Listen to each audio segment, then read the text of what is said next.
Something to keep in mind. I love to plan a vacation, a little getaway with my husband when Uh-huh. I'm in my ovulatory phase because I know I'm going to have a lot of energy. I know I'm going to want to have sex and I know I'm going to be a lot of fun. Uh, you know, like that's when I feel like You're listening to Get Your Marriage On, the fun and spicy podcast bringing you new tools and fresh ideas so that you can be the sexiest couple you know.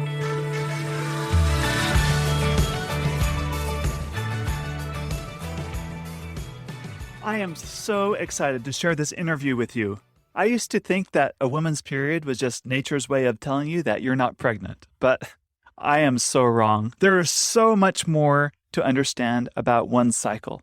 Did you know that a woman's cycle can be broken down into 4 phases, and each phase has their own superpower? And that understanding your hormones and why they're there can help you have more confidence and energy? And what foods you should eat and what you should avoid can help support a healthy body and your hormone levels? So, my wife met Ashlee at a women's retreat earlier this year and learned that Ashlee is a menstrual and a hormone coach for women.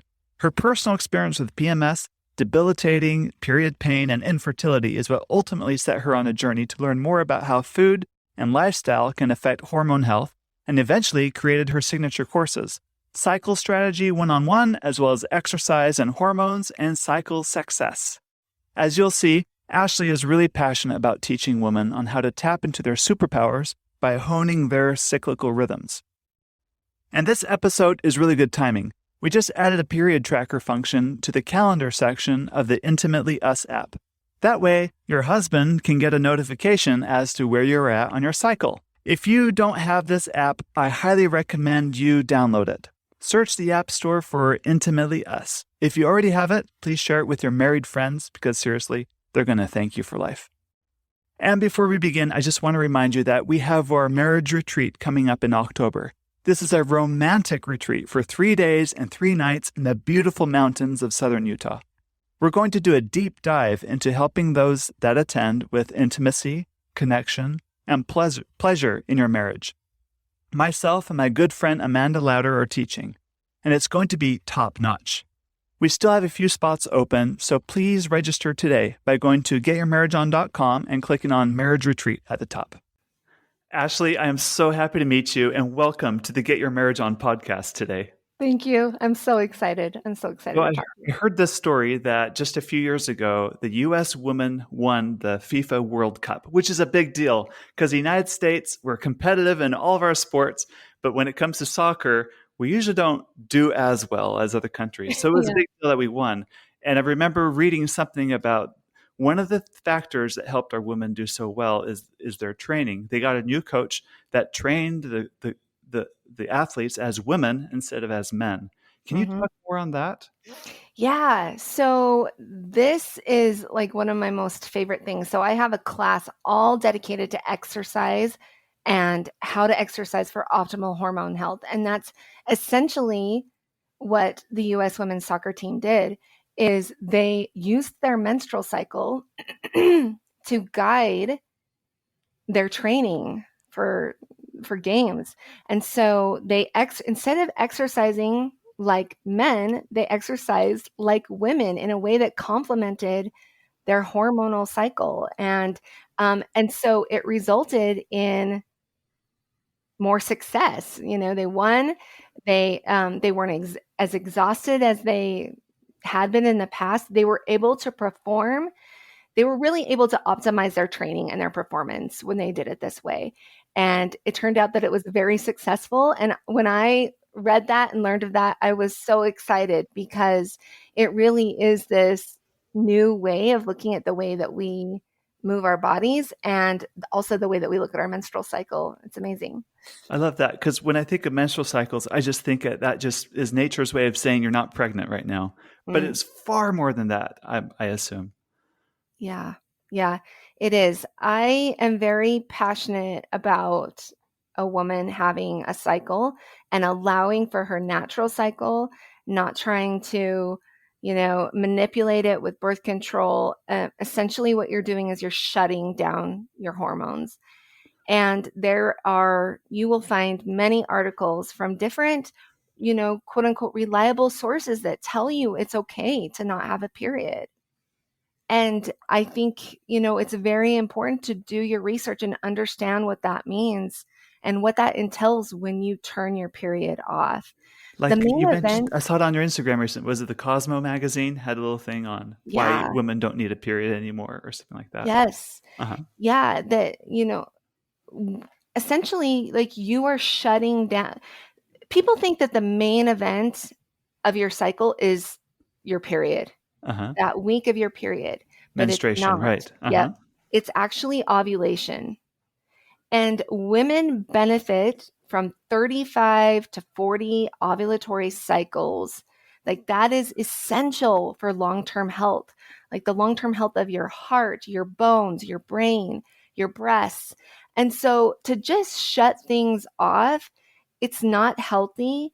It's not natural, and it's shutting down the access to your superpowers that come with each phase of your cycle. So, what are each phase of the cycle? Because this is new to me. I'm Yeah. so curious. And what are the superpowers with each cycle? Like Okay. for me, I just know ovulation, that's when you're going to get pregnant, Yeah, and menstruation when you're bleeding. But I'm sure it's much more than that. it is, and it's really beautiful. But I'll break it down the best that I can without taking up too much time. There are four phases of the menstrual cycle. So the menstrual cycle is, roughly 26 to 30 days long. And so it starts with menstruation, the week of your flow. And I compare this, so this is the menstrual phase, and I compare it to inner winter. Hmm. And so the superpowers of this, so this is the feminine energy phase. This is when you rest. This is when you receive. This is when your intuition is very keen and you're open naturally to inspiration. And this really is the time, like, your period is the antidote to burnout. Like, that Hmm. is the antidote to a woman burning out. And so it's like God gave us this perfect little space, this container in our cycle to take a time out. This is when you rest. This is when you retreat. This is when you take a break. Yes, essentially, it doesn't mean that you don't do anything. You just lay in bed all week. You can do that if Hmm. you want, but you don't have to. It's just, it's more of an introverted phase of the cycle. Then you move into the follicular phase, which I compare to inner spring. Hmm. And this is when your estrogen starts to rise. You start to feel a little bit more active. You want to come out. You want to start doing more things. You're more creative. Uh-huh. This it's a really fun time of the cycle as things kind of start to pick up. Then in ovulation, during the ovulatory phase, this is inner summer, where, like you said, this is the time to get pregnant. Your body is designed to try and get you pregnant during this time. So your hormones really, like, are supporting the superpowers of communication. You feel more attractive and confident. Your skin is at its best during this time. Fine lines and wrinkles are clearing up. If you have an acne breakout, it's usually less during this time. And you just have that natural confidence, and you're able to articulate your words in a clear way during the ovulatory phase, all for the purpose, really, of trying to get you pregnant. Uh-huh. So it's kind of a fun phase that your cycle really is encouraging you to step into your power, step into your authority, come out of the dark lights, come out of the shadows, and show who you are. So that's a great phase. And then inner autumn, which is the luteal phase. So this is after ovulation until you begin your next bleed. And the phases of this cycle, or the superpowers of this cycle, are finishing up projects. I mean, think of how you are in real autumn, like how you are in the fall. You Uh-huh. can feel winter is coming. So you kind of batten down the hatches, you kind of Uh-huh. wind up any projects, clean up the yard a little bit. And that's how it is. You kind of have this nesting vibe, Uh-huh. very, you want to organize. Maybe all of a sudden you have this deep urge to, like, organize your pantry, Uh-huh. Makes like, sense for clear me. out Uh-huh. everything, and that's because it's one of the superpowers of that phase. Uh-huh. And so women just think all of this is so haphazard and there's no rhyme or reason to it. And I know that because I've experienced that. Why am I not the same all the time? Why am I so energetic today and tomorrow, I'm going to be exhausted, burned out? How do I plan my life when I don't know how I'm going to feel? I remember feeling like that Uh-huh. and feeling confused why some days I felt a lot of sexual desire, other days I didn't. We immediately make it mean that there's something wrong with us. And so my message is there's nothing wrong with you. You Uh-huh. just need to understand your cycle and what's And going on. listen to yourself and listen to your Exactly. body. That's great. Exactly. I Yeah. love your winter, spring, summer, fall metaphor. That makes Mhm. perfect sense. Another one someone told me is like it's the moon and the sun. Like for Yeah. men, our hormone cycles are like 24-hour cycles. Like Right. I can feel myself peak every day at a certain time of day. I know I'm peaking, and I can kind of depend on it. Yep. And for my wife, it's more of a monthly cycle. Like I think that was a really good way Yes. of looking at it too. Yeah, that's a great visual because when you think of, a man, when he wakes up, his testosterone is at the highest level. And as we go through the day, like you said, he's going off the circadian rhythm, 24-hour period. And so, it's waning throughout the day. And in the evening, it's kind of like that's when he decompresses and lays back. And for a woman, she goes by, it's called the infradian rhythm. And so that's the lunar cycle, the 28, 29-day cycle. And so stop comparing yourself to the men in your life because you're Uh-huh. not the same and it's on purpose and it's beautiful. Great. Yeah, it is beautiful. So I hear a lot of people talk about balancing our hormones, or someone would say, oh, if you don't have sexual desire, it's because your hormones are whacked. You need to go get your hormones checked. Mm-hmm. And I think it's akin to a lot of women saying to their husbands, oh, you're low testosterone because you have low sexual desire. Go get your hormones checked. I hear a Mm-hmm. lot of that. How much truth is there to that about getting your hormones checked, so to speak? And what about balancing your hormones? What affects our hormones in normal levels? Okay, that's a lot of questions all wrapped into one. Well, I think it's good everybody wants to know, are my hormones imbalanced? How do I know if my hormones are imbalanced? And this is where I am very adamant that every woman is tracking her cycle. It's so, so important. This is hormones 101 right here. You must be tracking your cycle so that you understand where you are in your cycle. And, then you can really start tracking your symptoms that you're experiencing. And the whole purpose of tracking is so that you can start to see reoccurring patterns. And then you could, oh, I'm breaking out in acne every month right before I ovulate or right before I start my bleed. That means something. That means something different than if you were to start, if you start before ovulation, is the reason is different than if you were to start right before bleeding. So it's important to track that. Things like acne, hot flashes, mood swings, um, exhaustion, fatigue, anxiety, Uh-huh. losing your hair, all of these things that I think a lot of us just assume is part of the deal. It's just Uh-huh. kind of part of being a woman, part of aging. It's not true. There's a reason why, and your body is sending you information in the form of symptoms. And so it's important to pay attention to those symptoms so that you can then address the underlying issue and the underlying hormone imbalance. Gotcha. Oh, so those are warning issues. So pay attention to those. Exactly. Gotcha. Yeah, Exactly. yeah. And when you're taking hormonal birth control that then shuts off your hormones, what you're essentially doing is putting a Band-Aid on the issue.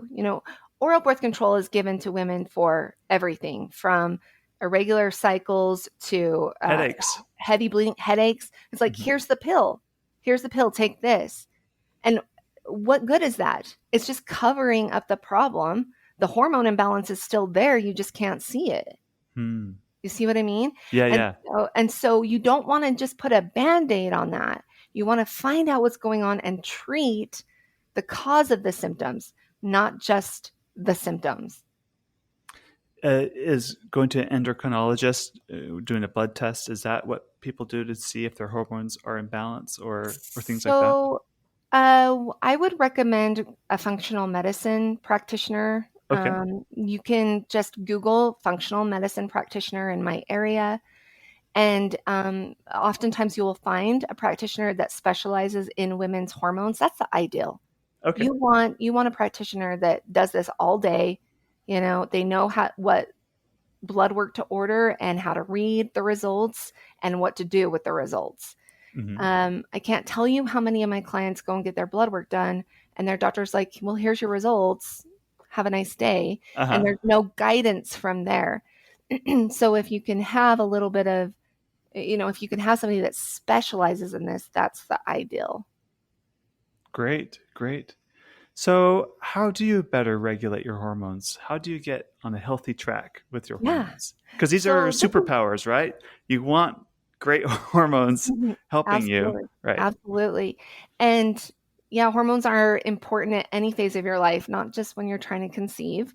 Yep. And the time to prepare for menopause is when you're in your 30s, Okay. because you can actually hit perimenopause, which is the 1 to 10 years before you actually hit menopause. Uh-huh. And so the time to prepare is in your 30s. And so that's where I come in with helping my clients with their nutrition, with their exercise, and with their lifestyle. That is what you can, I mean, this is the basics of how to care for your hormones and have really a symptom-free transition into menopause. Okay. Let's talk about diet real quick. Are there foods to avoid, foods you should eat? And does it matter which part of the cycle is when you want to eat, I don't know, tree Yeah, nuts versus bananas? I don't know. I'm making this yeah. up, but No, it's a great question, and I think that you can probably guess all the foods that are not ideal for your hormones. like pizza. Yeah. Yeah. And I never tell my clients, hey, you can't have that. You shouldn't have that. I think it's so much more effective when my client eats something and feels the result and experiences the result for themselves and makes the conscious decision, maybe that wasn't the best option. That's a way better teacher than me saying, hey, you know what? Don't have that. And so here's what I do, Dan. Every time I'm getting ready to eat something, order something off the menu, I always ask myself, is this going to help my hormones or is this going to hurt my hormones? Uh-huh. That's a great way to look at your nutrition because every food is medicine. And so whatever you're eating or drinking, it's going to have an effect on your hormones. Natural foods, whole foods, foods that have been around for thousands of years, those are good foods. Those are foods that are going to help your body and support your hormones. Things that are processed, things that you buy on the inner aisles of the grocery store, Uh-huh. the boxed things, the things that have a lot of sugar. Uh-huh. Those are things that you want to avoid. Hormones are healthy fat is so essential because that really is the building blocks of your hormones. Yeah, we don't hear that enough, do we? How No, important healthy fats are. no. And it's so easy. It's so easy to get in healthy fats. And you're probably getting them in and not even realizing it. Uh-huh. But it's important to be intentional about healthy fats and make sure that you're getting that every day, through avocados, olive oil, coconuts, coconut oil, um, almonds, certain nuts and seeds. Like there's just a million different ways that you can include healthy fats in your diet. And that's really, really important for your hormones. That's great. Cool, cool. And of course, lifestyle, like sleep, getting enough sleep, and Hmm. how important exercise is, and things like Yep. that too. It is. Exercise is really important. I encourage my clients to exercise with their cycle, just like we talked about with the women's soccer team.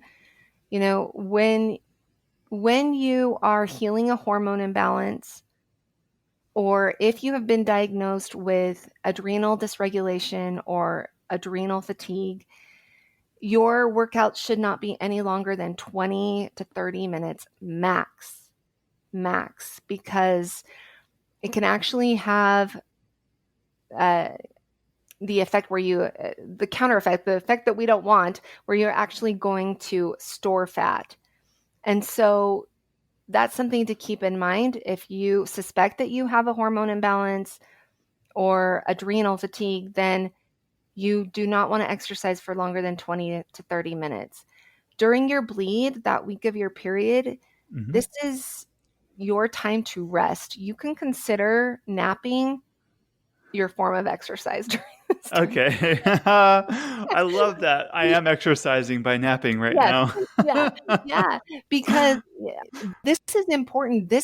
I compare it to pulling back on a slingshot. You Okay. pull back on the slingshot slow and steady so that you can propel yourself, right? You can go further, you can go faster, but first you have to pull back. And so when you pull back during your inner winter and the first few days of your early spring, it's going to propel you in the late days of your inner spring and in your inner summer and even in the first few days of your inner autumn. So you're going to be more productive. And so I think, as a woman myself, I think we have this idea that if we slow down, things just aren't going to get done. And the world is going to fall apart. We're going to beat ourselves up and tell ourselves that we're lazy. Our spouse might think we're lazy.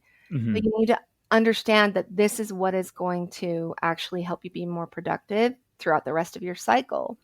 So you can take a break. I encourage you to take a break from the heavy exercise during your bleed and just go for some yoga, some walks, some stretching exercises. And then when you come into springtime, you can start picking it up a little bit, doing more cardio, and then really doing your most intense workouts during your ovulatory phase when your energy peaks. And so that's when you can go for your PR times and really push yourself, and Uh-huh. you're less prone to energy or injury during that time. And then think of, the full moon is the representation of ovulation. And after the full moon, it starts to wane a little bit. And after our ovulation, our energy starts to wane. And so you need to be then, doing a little bit less each day as you prepare for your bleed. And so slowing down the workouts, doing more strength training, more Pilates, and then the closer to your bleed that you get, you want to be really, pulling back on those workouts to prepare your body for rest. That's great. Good, good, good. Okay. Let's switch gears a bit and let's talk to the husbands. Mm, What can okay. the husbands do better at? From what you see, because you coach lots of women on this and men, and I'm really interested for my own sake. Like, what can husbands do better to support their wives through the different cycles? Yeah. I think that I like starting to get a little emotional here, but thinking of my own husband, I just started teaching, like telling Ben little things here and there that I was learning about the cycle. Mm-hmm. And, when I started learning about this several years ago, I would tell him about it, and I would talk to him about my inner seasons, like, oh, this is my inner winter. And, oh, I don't feel like being social right now, so I'm going to stay home from the family party. You just go, or whatever. And just these little moments of education have helped him support me. And I feel so supported by him. I never feel like he's judging me, or that he never makes me feel like it's a weakness. Uh-huh. And maybe because I'm so passionate about it, that he he he knows like just how important it is to let a woman be a woman, Uh-huh. And to you listen know? to you as you listen to your body. Yeah, Yeah. yes. And so I think that is the most important thing that a man can do is learn, sign up for my course, Cycle Strategy 101, and learn this stuff. Even if your wife doesn't know it, it'll help you understand where she is in her cycle and how that's affecting her mood, her energy, and the way that she may interact with you, her sexual desire. And it's going to, like, that understanding just opens up more pathways to conversation, to connecting, not maybe sexually in a different way, intimately in different ways, not always, sexually. So just do your part to understand and ask her how can I support you? I think that that's like the most, like, those words are music to my ears. Well, That's good. when Ben's like, what do you need? Do you need some time alone? It's like, thank you. Yep. Tell me more about you. You've had a history of PMS, infertility, Yeah. and I could get it wrong. Was it endometriosis? Yep. Or I don't know what else that you had. Can you talk about those things too? Sure. Specifically, those that listening or may have a spouse that has those symptoms too. Yeah. I was obsessed with hormones at a very early age because I always struggled, like from the time I started my period when I was 12, my periods were heavy. They were very painful. I had terrible PMS. And then it was diagnosed with endometriosis when I was 21. That resulted in infertility. And then just a few years ago, started experiencing symptoms of perimenopause. And so I've always been forced to learn about them. And it's been for, my benefit that I've then been able to teach other people. But, understanding, I used to have a lot of resentment towards my body because of the pain that I experienced, the physical symptoms I experienced, the emotional symptoms I experienced. My endometriosis was so painful that I honestly was like, I don't think, for the first time in my life, I considered ending my life. Wow. Because it was taking a toll on me physically and emotionally. And anybody that struggles with chronic pain will tell you it's very isolating. And so seeing that, experiencing that, I saw a gap that need in our education and in the support that we give women. I would have loved to have somebody that was in my shoes or had been in my shoes that could relate to what I was going through. But there wasn't anybody. And I just did all the research myself and looked for answers myself and found ways to heal my body using food and lifestyle and exercise and a lot of faith and a lot of prayers. And so, like, know that what you're experiencing, although frustrating, there's answers. And understanding my body and my cycle has helped me feel more compassion towards myself, my body image, and the relationship that I have with my body, with my cycle, with my hormones, with God has completely changed, all because I understand the way my cycle works. It all started with that. Like, that's what healed my body image issues. That's what opened up, a new relationship with God and with my husband, is understanding why I am the way I am and why I was created this way. And so, this pathway to healing is so much more than just food and diet and, exercise and lifestyle. It's really getting to understand who you are, and it's amazing. That is so cool. Cool. So if you deal with like really bad PMS, any tips for that person that you'd give them?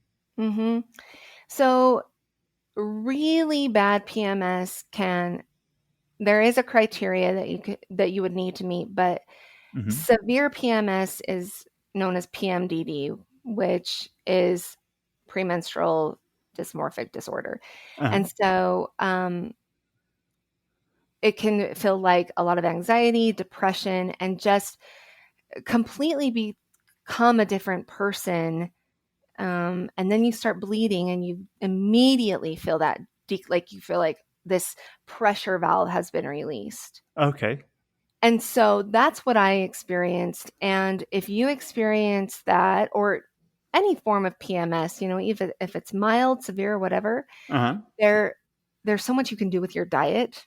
Like chocolate, for instance? Yeah. Well, interesting. Like if you deal with PMS cravings, maybe you saw this on my Instagram, but a chocolate craving premenstrually is often a sign that you are deficient in magnesium Huh. That's because good to chocolate is know. high in magnesium. And so that's what I mean. Paying attention to those things that you just think are random, Mm-hmm. like pay attention to them and track them because it actually may be a calling, from your body saying, we need this, we're deficient in this. And so, but there is definitely healing for PMS symptoms, and it starts with cleaning up your diet. It really does, taking out the processed foods, taking out the caffeinated beverages, and getting back to the basics. We're trying to be brilliant in the basics here. Great. Yeah. So, Uh-huh.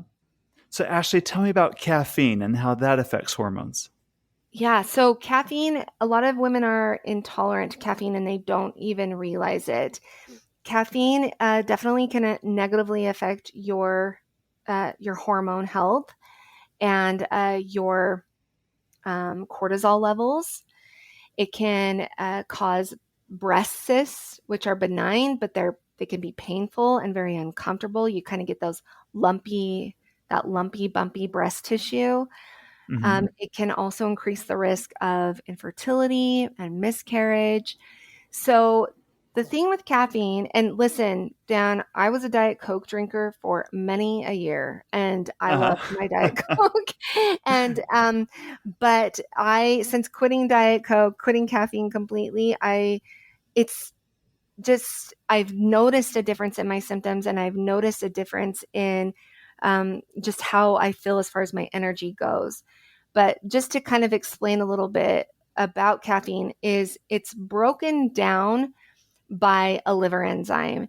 And if you have a mutation in the gene that regulates this enzyme, then it affects how your liver breaks down and metabolizes caffeine in your system. And so it also there's this a correlation between this gene, which is called the CYP1A2 gene. It's involved in the metabolization of estrogen, the hormone estrogen. As So, well. Okay. yep, yep. Uh-huh. So if you struggle with PMS or estrogen dominant condition like PCOS, polycystic Uh-huh. ovarian syndrome, fibroids, endometriosis, then you most likely have that mutation. And so you're making less of that enzyme that breaks down caffeine and estrogen. And so it can if you're caffeine resistant, and only 10% of the population can metabolize caffeine. So Wow. very few. Yeah. So if you're caffeine resistant, then you can experience insomnia, anxiety, a rise in your blood pressure, um, poorly balanced blood sugar, which affects your moods. You may have feeling tired but wired, like you're really tired. You want to go to Mm-hmm. sleep, but your mind is just racing. An increase in your pulse. And so I don't recommend caffeine. Caffeine is a stimulant, and I think that it should be used as a supplement. Like it should be used like a drug very carefully and with a lot of consideration because definitely has a negative effect on our hormones. Wow. That's good to know. Awesome. Awesome. Okay. I want to switch gears now, talk about my favorite topic, which is sex and marriage and how hormones affect that. Mm-hmm. And we've talked about this already a little bit, but uh,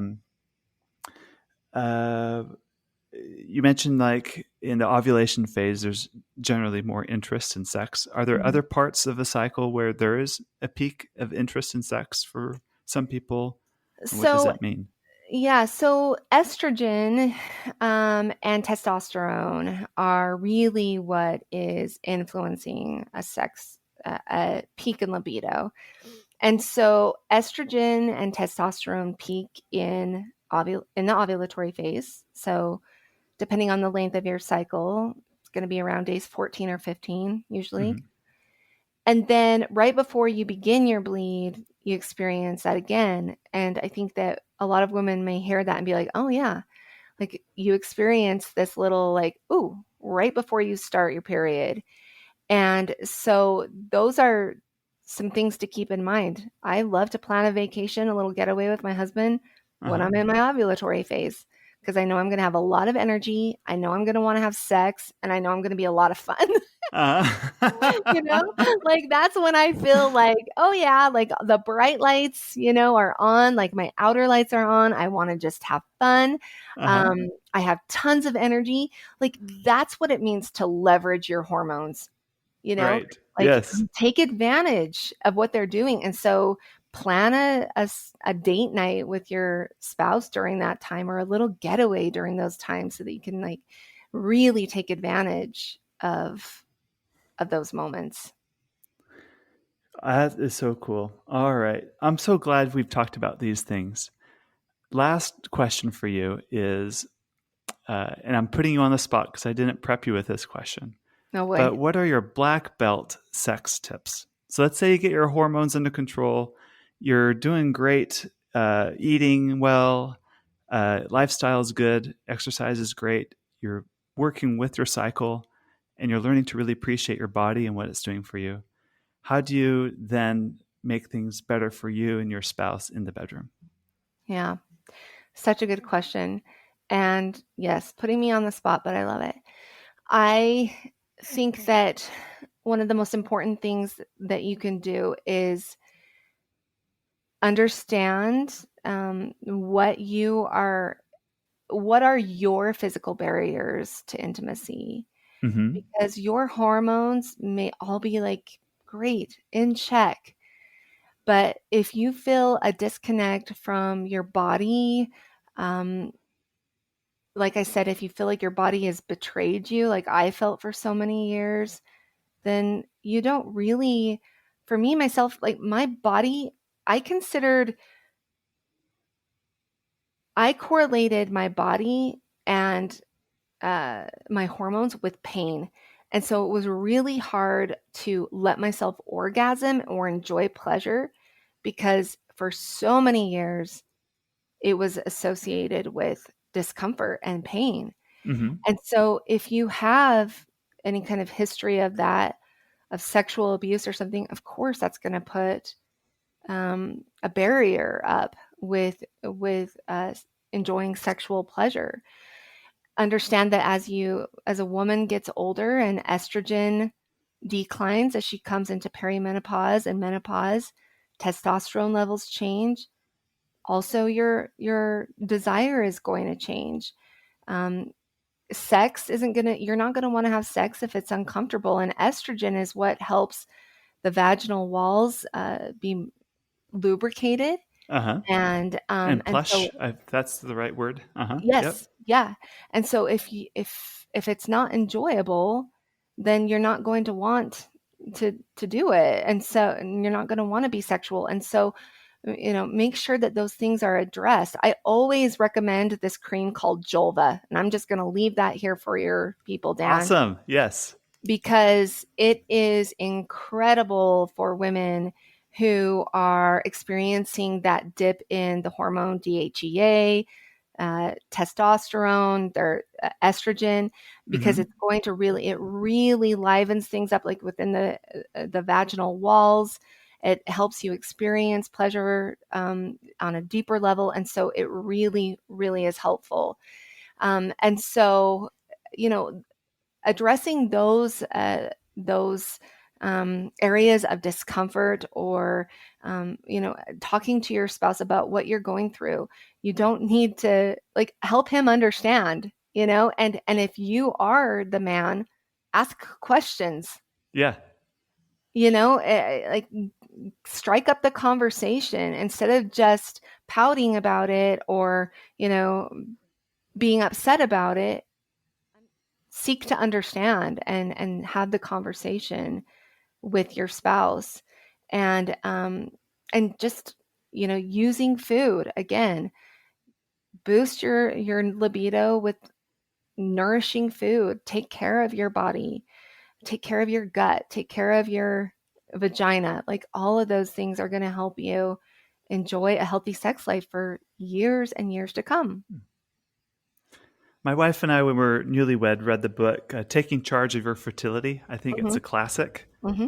And that helped us a lot with understanding cycles and also for more natural family planning. Mm-hmm. What others, if you could just recommend one or two books for our listeners that you found helpful to understanding hormones and all of these things? Absolutely. Probably my most favorite book about the 4 seasons of the cycle is called Wild Power. Okay.